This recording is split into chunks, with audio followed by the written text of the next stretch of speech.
बिस्मिल्लाहिर्रहमानिर्रहीम।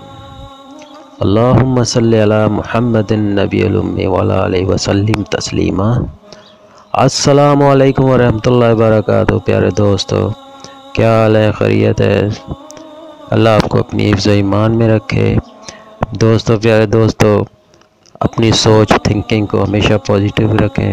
बहुत से मसले, बहुत से परेशानियों से हम महफूज हो जाते हैं। आज के इस वीडियो में बहुत प्यारा एक आपके लिए अमल लाया हूँ कि जो ख़वातीन बच्चियाँ खाना बनाती हैं तो खाने में लज्जत कैसे आए।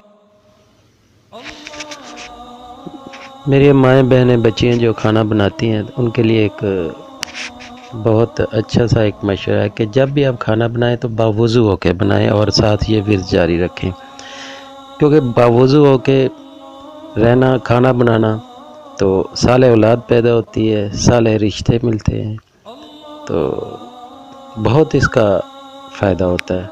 तो इसलिए बावुज़ू होकर खाना बनाया करें और साथ विर्द जारी रखा करें, तो इंशाअल्लाह ताला आपका खाना भी बहुत लजीज होगा।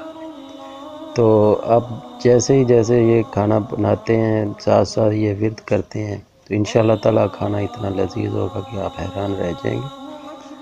तो आप इस अमल को किया करें जब भी आप खाना पकाएं, सल्लल्लाहु अलैहि वसल्लम, इसी का विर्द जारी रखा करें। जब खाना बना रहे हैं, जब खाने से फारग हो गए हैं तो बंद कर दें, तो जब खाना बनाना शुरू करें तो ये विर्द शुरू कर दिया करें, तो इंशाअल्लाह ताला खाना बहुत लजीज होगा। अल्लाह आपको अपनी हिफ्ज़ ईमान में रखे। मुझे अपनी दुआ में याद रखिएगा। अल्लाह हाफिज़। हमारी वीडियो पसंद आए तो लाइक, शेयर और सब्सक्राइब ज़रूर करें।